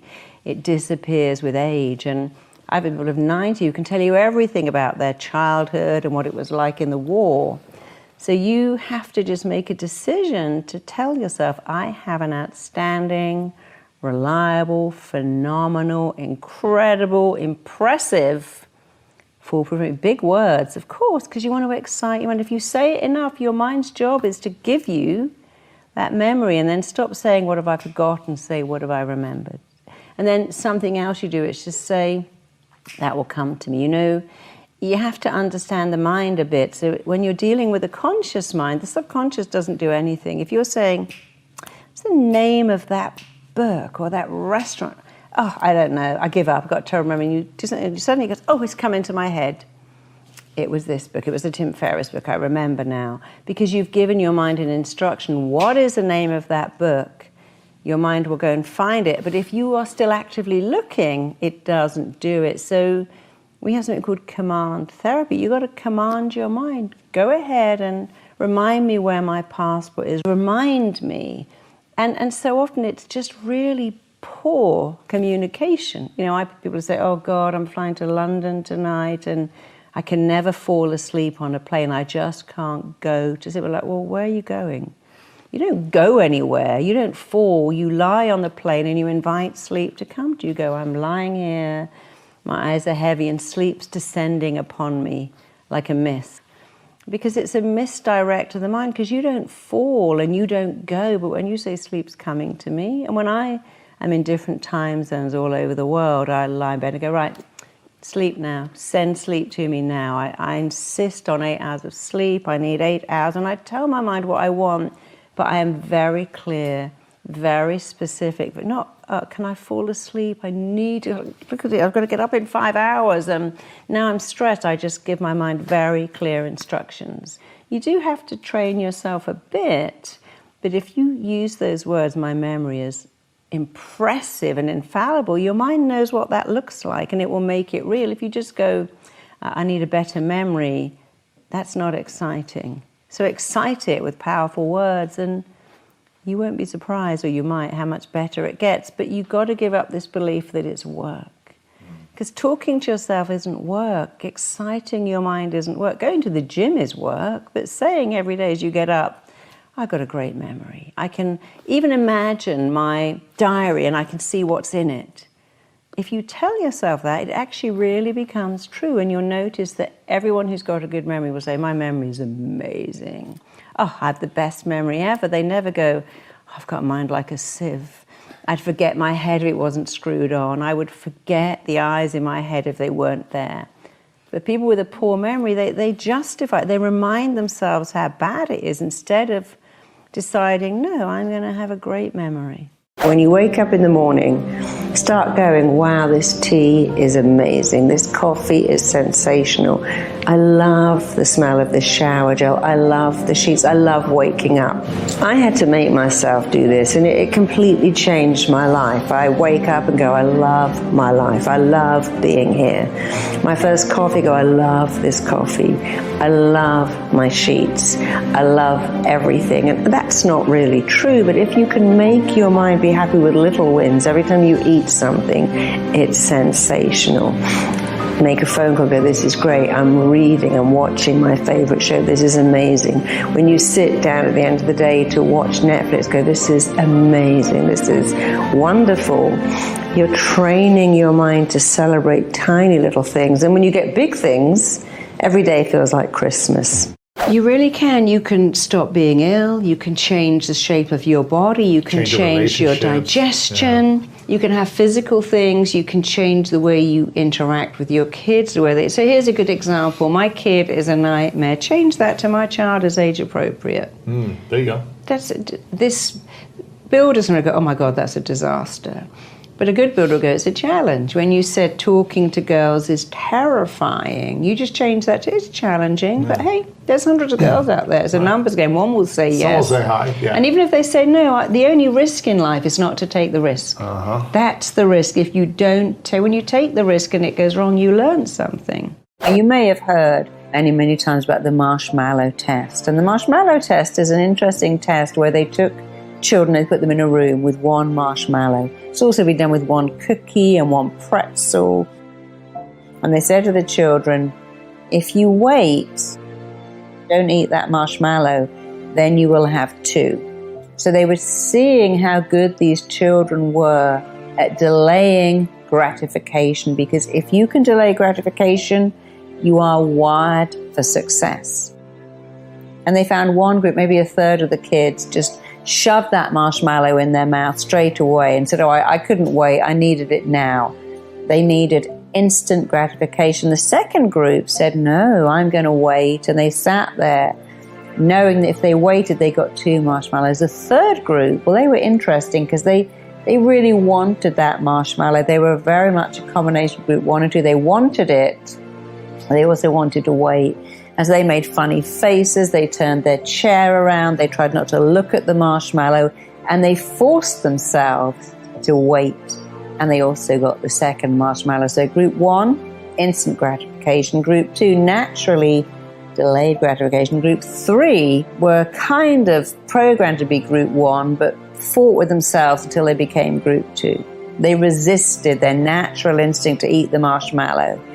And what they discovered as they followed those children was group 2 and 3, the ones who delayed gratification naturally or completely unnaturally, were way more successful than group 1, that when I need it and I can't wait and I got no self-control, it looks nice, it tastes nice, bam, I've eaten it and now I kind of wish I'd waited.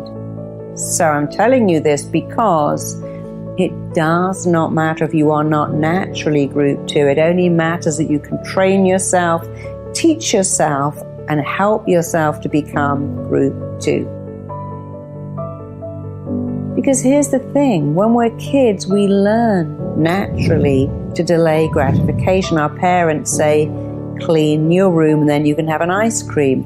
Do your homework and then you can go to the park. Do your chores and then we'll go out and have cookies. We all do that naturally with children. And then we learn to stop. And you see, if you come in from work and you are naturally a gratification delay, you'll go, wow, my favorite program is on tonight and I'm going to have this wonderful dinner. But first I'm going to go through my emails, do the stuff that's important, and then my dinner and movie is my reward. And what happens is you get through the work you don't do because you're thinking of the reward. You go, this is a reward for doing that. Other people come in and go, no, I'm going to watch a movie, I'm going to have a lovely dinner, and later I do my emails. And of course, later never comes because you had your reward first. And it is a classic mistake to take your reward first. You know, many years ago, I was trying to get a book deal and I'd put on a little talk about how to lose weight because my book was all about that. And I hadn't sold hardly any tickets, so I cancelled it. And the same day, my agent called me and went, oh my gosh, I've got 6 different publishers who want to come to your talk. I'm like, well, I've just cancelled this.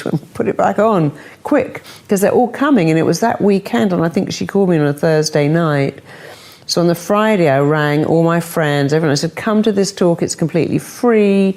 And I got lots of people to come because I knew that 6 major publishing houses were coming to this talk. And she told me one of them was definitely going to give me a deal, if not all of them.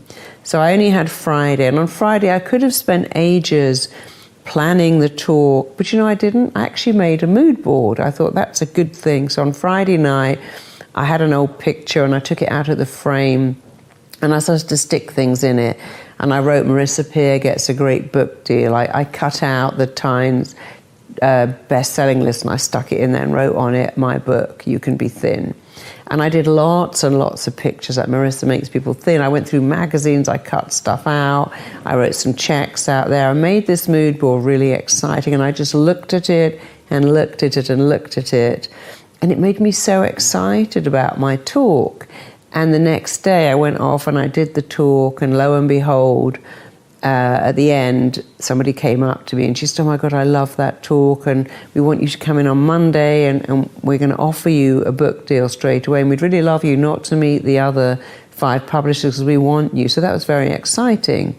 And in fact, I did end up signing with them and it all was wonderful. But I know it was that mood board that helped me because it took my mind to where I wanted to be. It made me focus only on success. Of course, a mood board doesn't say things like, well, I might not make it. The mood board has success. So let's imagine you want to be a therapist. That's what your vision is, or a photographer. Maybe you want to be a chef. I want you to imagine you've got a mood board and you fill it up with pictures. If you want to be a chef, pictures of great food, reviews from restaurants, and of course you're going to cross out the name of the chef and write your name in instead in black marker pen. So find lots of reviews and put your name in, and then write all over the mood board too. Let's say your name is Alexandra Richardson. You're going to put Alex Richardson instead of that chef, and you're going to put lots of reviews. And let's say you found the top 10 best restaurants, and you're going to call your restaurant The Fox. And so you cross that and you put The Fox, Alex Richardson's restaurant, The Fox. And you just keep looking at that. And you write all over your mood board all the things that work for you. People love this restaurant, the best restaurant in wherever you live in the world. The food here is amazing. And then you look at lots of interviews with chefs and you imagine your interview and you put it up there. You can even mock one up. That's what printers are for. So mock up an interview, mock up everything and look at that mood board. Mock up all the things that you're going to cook that are going to give you pleasure. Mock up the cookery book you're going to write. Mock up so much stuff. A couple of years ago I was asked to work with probably the angriest kid I've ever worked with in my life. And when we started to work, he said, no one loves me. I have no love in my life. And I realized that his anger was actually incredible pain, but I talked to him and I asked him what he was good at. He said nothing. So I asked him what he loved and he said cooking. So we talked about that a bit. And he's ended up being a phenomenally successful chef. He's got a great girlfriend. He went to work for other chefs. He's now got his own restaurant. His life has changed dramatically because I found one thing that he loved and focused on his purpose and the reason he was here. And he loved cooking so much that I knew straight away that that's what he was meant to do. And now he's doing it, and his life has changed 360 degrees. Mood boards have been proven over and over again to stimulate your brain, to excite your imagination, to keep your focus on where you want to go. Now I've got a special bonus clip that I think you're going to enjoy. But before that, it's time for the question of the day. I want to know, what was your single biggest takeaway from this video? And what is your plan of action that you're going to execute this week to make some immediate momentum happen? When you just get motivated and watch a video, you have a 35% chance of following through. That's what the science says. But when you write down what time, what day, what place you're actually going to execute, when you create the plan, you have a 91% chance of following through. And I want that for you. And when you commit to people publicly, you increase your chances even more of actually doing it. So I want to know what your single biggest takeaway from this video was and your specific plan of action to actually get the result you're after. Let me know. Put it down in the comments below because I want to celebrate you. People have this confusing belief that fame damages people. So they look at fame and think, oh, well, they're damaged by fame. But actually, it's entirely the opposite. Damaged people are drawn to fame. I don't feel enough. But if I become famous, you'll love me because I'm beautiful or talented or gifted, I've got a voice or I've got something. And then when they get there, they go, oh, but I'm still feel inadequate. And now, before I had a dream, I'll go over there and become a movie star and you'll all love me. And you can look at someone like Heath Ledger who did that. But then they still have the same belief system. They've taken it with them. They're carrying this belief around with them. And they keep treating the symptom, but not the belief. And so that's why they destroy it all, because they don't know where to go with that belief. If you want to change your life in the next 30 days for free, check out my training right here below. Or if you want to see the top 10 I did on Louise Hay, check out the video right there next to me. I think you'll enjoy them. Continue to believe, and I'll see you there.